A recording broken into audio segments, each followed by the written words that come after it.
Story 1. It is entirely possible to lose your job through no fault of your own. Story 2. Losing people, especially loved ones passing away, is the hardest. There is the painful breakdown of personal and family relationships, and the sad drifting apart when life takes you on a different path from someone you were once close to. Story 3. Realizing that not even your parents have all the answers and finally understanding that they were just figuring things out as they went, just like we are. Not having an all-knowing figure to give you the answers to all your problems is the pits, and I hate it. I just wanted to add that I agree figuring things out for yourself is rewarding and fun, but some things you really don't want to figure out yourself or cannot figure out. For those things, it is nice to have someone to point you in the right direction. Holy upvotes, Batman 3000. I think this might be my most upvoted comment. Story 4. Not being able to leave a job you hate because you might become homeless without it. Story 5. The endless teeny-tiny implications of adult freedom. You have your own medical insurance plan now. You need to pick a primary care physician. Okay, who should I pick? Up to you. But where should I start? How do I know which doctor to choose? How do other people find one? They just pick the one they like. I don't know any of these doctors. Story 6. I will always admire my mom for being able to cook different meals every day while balancing hundreds of other tasks. She could cook, keep a clean house, work 43 hours, and help her children with homework, all while taking time to work out at the end of every day. I could mention other problems like money management and tasks I have not mastered, but what really hit me was the transition to adulthood. I'm talking about making my own appointments and keeping track of myself instead of handing every document to my mom. I realized how disorganized I was when I found my birth certificate in the same drawer where I kept junk receipts. Story 7. Arthritis is fucking horrible, and early onset autoimmune arthritis is worse than having an ache in one or two joints. I heard all the time, everywhere, and everyone assumes I am faking it or that I am a pill popper. I will not live another 20 years with this pain like my father did. Story 8. I cannot sleep because of stress. Yet here I lie, exhausted but wide awake. When I was younger, I could sleep anytime, anywhere. Story 9. I went from having many friends to having no one. Story 10. I keep my place presentable and often ask myself why it matters. It always frustrated me when my parents had a guest over and we had to deep clean the whole house. If a close friend of 8 years is visiting, why should I care what they think about my cleanliness? Yet every time people are over, I find myself tidying the apartment. Story 11.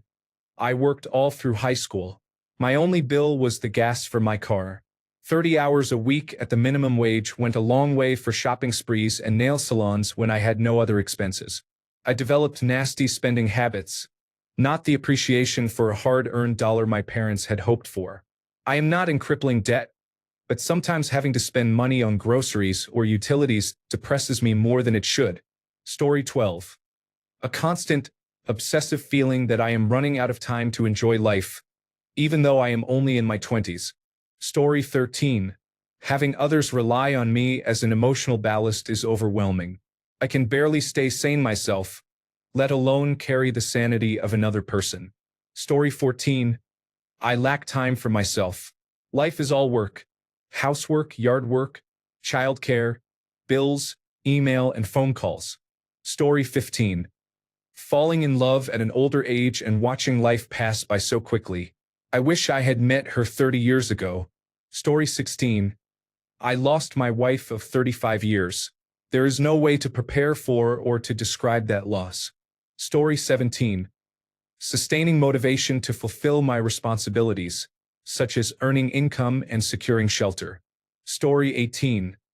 The increasing speed at which the years pass makes me feel disoriented. Having nieces only makes it worse. Their ages and the number of years that have passed do not align at all for me. Story 19. I drifted away from friends from school after moving and then struggled to make new friends in a new city. Edit. I did not expect to wake up to karma and awards. Thank you, kind strangers. Story 20. In my mind, my mom should be about 40. She has always seemed so strong, but sometimes I want to fall apart when I see her need several tries to stand or make excuses about driving on the interstate. She will be 70 soon, but to me she is still young. I don't know what I will ever do without her. Story 21. You must buy insurance but cannot use it. Otherwise, no one will sell you coverage. Story 22. How quickly do fruits and vegetables go bad after you buy them? Story 23. Realizing some friends are toxic and you should not be friends with them anymore. Note. Wow, everyone, this blew up my inbox. Thank you for the gold. Remember, you deserve to be happy, and if people are actively trying to take that away or hinder it, reassess the relationship. You do not need to end it immediately, but take time to think about it. Story 24. My job is destroying my mental health, but I need work to pay my bills. If I reduce my hours for better work-life balance, I will lose my insurance during a global pandemic. Story 25. Preparing for retirement. Of course, everyone knows they will stop working at some point, but now that I'm 40, it feels like I really need to get it together. Am I going to continue bad habits that negatively impact my health, or will I finally make changes to be healthier? My new favorite worry is whether I will really have enough money to retire and live comfortably enough to have a good quality of life. 10 years ago, this all seemed so far away. Now it feels like I'm speeding toward the next phase of my life. Story 26. Gross pay versus net pay. This is confusing. I still have not received my first stimulus check. Story 27. The snowball effect of poverty. Every major bill or unexpected emergency of $500 or more sets you back 6 months to a year. Feels like you are on an escalator made of mud. Story 28. The number of family get-togethers you do not want to attend after you get married. Story 29. When you're not in school, surrounded by your peers, meeting new people and making friends is much harder and, in many cases, almost impossible. Dating is a whole other ball game. Then again, for a lot of us, that isn't too different from how high school was anyway. Story 30. I have no bloody clue what I am doing.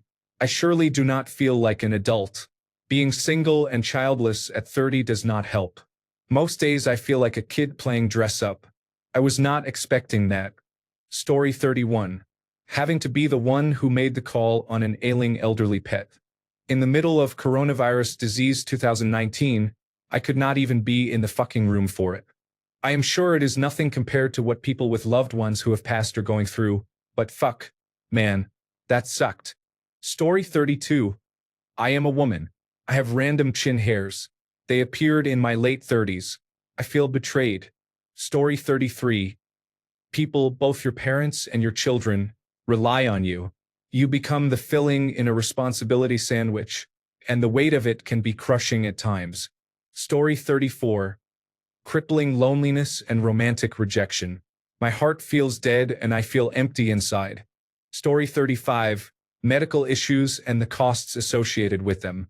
I went from a guy in my late 20s with no issues other than the occasional cavity to a guy in my late 30s with spondylolysis, obstructive sleep apnea, anxiety, restless leg syndrome, and hypertension in under 10 years. It's crazy that I am taking medications and trying to improve my health because my doctor said I could die in 20 years if I don't shape up. I just want to drink beer, play guitar, hang out with my wife, and maybe smoke some marijuana now and then. But these last few years have hit me like a ton of bricks, and from what I understand it keeps getting worse. Story 36. How dark life actually is. Is this all we do? We grind away at jobs we try to care about, but that no one else cares about. We are barely able to afford our bills, houses, and debts. We constantly struggle with relationships and trauma, and we watch our political system and institutions fail us. This life is not what happy adolescent me dreamed it would be. Sorry to be so dark. Story 37. Cliques and bullies are just as bad in the office as they were in school. Story 38. Having my daughter diagnosed with a brain tumor was something we could never prepare for. Edit. Thank you everyone for the kind words. Her diagnosis was almost 5 years ago, and she is doing fantastic now. I will give a little backstory to answer some questions. She was 5 years old when diagnosed with an optic nerve glioma, a tumor on her optic nerve, and she had already lost all vision in her left eye by the time it was discovered. She had no symptoms that we could see, I was a stay-at-home mom at the time and she was not falling, tripping, getting lightheaded, or having headaches. We found out because her dad and I were doing a craft with her and she made a pirate periscope out of a paper towel roll. When she held it up to one eye, she said she could not see anything. After covering each eye and asking questions, we believed her. When we covered her other eye and shined a flashlight into the affected eye, instead of the pupil constricting, it dilated almost to the size of the iris. We panicked and took her to the emergency room. Within 30 minutes, she and I were in a helicopter heading to a large city children's specialty hospital, with my husband driving to meet us there. She had the symptom of a traumatic brain injury, which was outside what our small local hospital could handle. We arrived about an hour and a half before my husband. Testing revealed an optic nerve glioma that had atrophied her optic nerve and a grape-sized tumor that was beginning to push her eye outward. There were no external visual symptoms. Then we met with a neurologist, a neurosurgeon, and a neuro-oncologist. We were given options and decided on a combination of two different chemotherapy drugs. One is commonly used for that type of tumor. The other had just completed clinical trials and was showing some success at restoring vision. She underwent 12 months of chemotherapy every other week and handled it like a champion. The blood supply to the tumor was cut off and it reduced in size by about half. She is still totally blind in that eye, but you cannot tell by looking at her. She is a straight-A student, plays sports, and is an extremely talented artist. We still see about 6 specialists: a neurologist, a neurosurgeon, a neuro-oncologist, an oncologist, an endocrinologist, and an ophthalmologist, but she is thriving and happy. Story 39. My doctor's office and my pharmacy regularly communicate with my insurance company to make sure they get paid. My insurance company denies a prescription because they have not received a prior authorization from the doctor and do not want to pay the pharmacy. When I arrive to pick up the prescription, I am told it costs $150 instead of $30. The pharmacist says insurance will not pay because of the missing prior authorization and that I need to get it from my doctor. My doctor says the pharmacy must request that the prior authorization be sent to the insurance company so they can get paid. Everyone I talk to says they know the exact sequence of steps, who has the information, and where it needs to go. They do this all the time. So what is the problem? Why don't they just do it? Each party expects me to know these steps and to chase down people to submit requests, fill out forms, and send them to the right place. I have no knowledge of medical billing, yet I am expected to coordinate the entities that do. Fuck American healthcare. Fuck it with rusty nails that have broken glass dipped in ghost peppers glued to them. If anyone believes we have a good system, I want some of whatever hallucinogenic drugs you have managed to get your insurance company to pay for. Story 40. Dental care is expensive and involves many choices. Unlike a broken arm, which must be treated, a chipped tooth or other minor dental problem is often left to the patient. Dentists may say it is up to you. Dental insurance is often inadequate and arbitrary. A $900 night guard that does not address the underlying problem and may still lead to major issues in the future is often approved and paid in full. A $2,000 realignment that would actually fix the cause of teeth grinding is frequently denied because you are over 19. Story 41. It feels like a hassle to prepare simple meals. It is much easier to go out and eat than to cook at home. I do not lack food at home. I just cannot be bothered to cook. Story 42. There is a lack of clear objectives in life. As a kid, your parents tell you to do X so you can do Y. School is about chasing grades and measured accomplishments with clear, distinct steps to success. After school, everything feels arbitrary. People say work hard so you can make money, but there are no clear pathways. Everything seems circuitous, and having goals barely helps inform how to achieve them. You can work your ass off and still be broke. Story 43. I was not prepared for the fact that one dark, horrific day I sat on my own balls, which someone should have mentioned. It left me feeling different somehow. Story 44. Depression and the feeling of loneliness, even when you have people around you. Story 45. Just how hard it is to lose weight once you are past your 20s. Story 46. How a workplace full of adults is like being in high school. Story 47. Being in bed with a gorgeous woman you are crazy about and very turned on by, and having your penis not cooperate. No, it is not you. You are the best thing ever. You are tired, your chronic pain is flaring up, and you had 3 drinks instead of 2. You are in your 30s. Come on, little soldier. Fight the good fight. Story 48. How ignorant so many people are, and how pleased they seem to be. Story 49. The moment you truly realize that you will be working almost every day for the rest of your life is daunting. Not that work is bad, but it is a sobering thought. Story 50. A constant sense of loneliness and inadequacy, as if life has passed you by and you're not sure why you're still here. You are merely existing and nothing more. Story 51. First, the claim that you can be whatever you want in terms of career is false. Second, some people, no matter how hard or how smart they work, are destined to a life of poverty through no fault of their own because bad things happen. Story 52. How much freaking money I would have to spend on toilet paper, and this was a decade before the hysteria surrounding coronavirus disease 2019. Story 53. The ignorance of people in high places is striking. I used to think, when I was younger, that someone reached their position because they were the most qualified. Now I see it's more about tenure, false perceptions, and ratios. Story 54. You can work full-time and still not have enough money for everything you need. I never worried about that as a kid because I always assumed I would have a good job, and I do. Story 55. Hangovers. When I drank a lot in college, I would wake up the next day and feel totally fine. I thought I might be immune to hangovers, but in my late 20s they started to hit me hard. Story 56. How to determine if your partner is enough. Life can be so stressful sometimes that you and your partner do not communicate effectively, and you do not know whether it is because you are not meant to be together or because you are both simply overwhelmed. Story 57. I often feel like a passenger in my own life. Many times I feel powerless and unable to make a meaningful change, so I just watch life go by. I do not feel good at anything. My interests feel increasingly fleeting, and I struggle to find the motivation to act. There is so much wonder in the world, yet I do not know how to truly experience it. There are so many options, and they feel simultaneously available and off-limits. That fuels my analysis paralysis and leaves me stuck in a dull loop.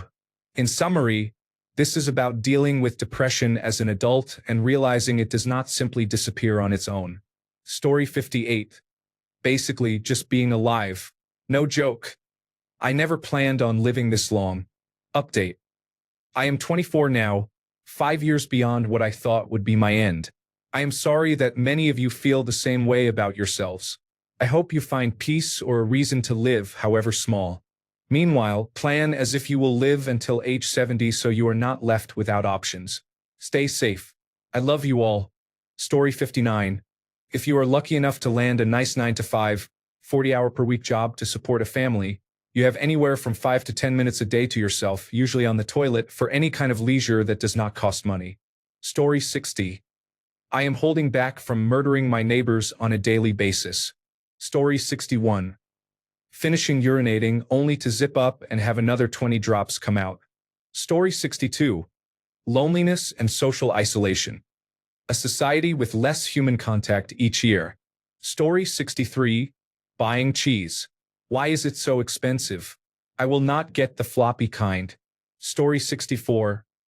I know I have more time than when I was working and attending school, but somehow it feels like I have less. Story 65. Widowhood in my 30s taught me that we do not live forever. Sometimes we do not even reach middle age. Do the things you want. Do not wait. Story 66. People you love, friends, family, a husband or wife and others, will hurt you in some way. Adulthood often involves both hurting others and being hurt, and compromising your feelings to preserve relationships. If you do not, those people may no longer be in your life, and you must decide which compromise hurts less. When I was a kid, I would cut anyone out who hurt my feelings or wronged me. One day, I woke up with no friends, single, and months without talking to my family. It is painful. Story 67. It feels absolutely bewildering that even a moderate level of success exists. I'm 34 and have no idea how to wrap my head around the fact that my responsibilities are the reward for not being dead. Story 68. The solitude. Group identity is a fun part of the teens and 20s, but it does not last. We get lonelier and more isolated and can become a burden on others unless we are extremely wealthy. Grief. I have started losing parents. You know it will happen, but you are never really ready until it does. Discipline. You work because you must. You do what is necessary for job security, and then you do what you must outside work to cope with what happened at work. Vice. Many habits want to enslave you, from smoking to drug use to drinking, as well as compulsive eating and sexual behavior. Many things seek to control you in exchange for a small shot of dopamine that can stop you from harming yourself. Resignation. You accept that some dreams were unrealistic, embrace what is, and your new hope is to have enough money someday to try to find purpose in later years. Physical limitations. I can hardly walk because of significant weight gain, a sedentary job, and years of bad habits. I did not expect to be in pain or discomfort most of the time. I try to exercise, but I injure easily. I used to be tougher. Loss of sex drive. I am in my 40s and my sex drive is gone. I never expected that. Story 69. My knees constantly feel like they are going to fall apart. Story 70. Deciding what to have for dinner every single night. Story 71. I struggle with being the grown-up at work. I was always the youngest. People thought I was mature because everyone else was older than me. One day I looked around and realized I am now the oldest person there, and they all look to me as the longtime employee. I can't get over that. Story 72. Honestly, insurance is ridiculously expensive. If I get hurt badly enough to go to the hospital, it might as well kill me because there is no way I could pay that back. I am sorry you are feeling this way. If you are in immediate danger, call your local emergency number or go to the nearest emergency room. In the United States, call or text 988 for the Suicide and Crisis Lifeline. If you are outside the United States, please contact your local emergency services or a crisis line in your country. If you would like, I can help find resources or talk about what happened. Story 73. Sometimes your employer genuinely does not care about you and treats you like a number instead of a human being. Story 74. I am still not prepared for death. If anything happens to my husband or my son, I will shut down and hope my mother or my brother can pull me out of a deep depression and tell me what to do. Story 75. I feel like I have fallen behind. Friends marry, settle down, have 2 children and a dog, get divorced, remarry, and I am still seated at the singles table at their weddings. Meanwhile, I am happy with my life, except when I compare it to where I am supposed to be. Story 76. I wake up, eat, go to work, come home late to eat, shower, and go to bed alone. Story 77. People do not offer much sympathy for your problems once you reach a certain age. You are just supposed to figure things out yourself. I do not need anyone to solve my problems. It is just nice to vent a bit so you can get it off your chest. But no. Maybe I just miss when I was attractive and people would pretend to be very interested in my life all the time. Story 78. Adults who have not matured and live near me are loud and rude. Story 79. I only have about 4 hours to myself after work. How am I supposed to beat prey another 6 times? Thanks a bunch for sticking around till the end of the video. Remember to subscribe, and until next time, stay awesome and goodbye.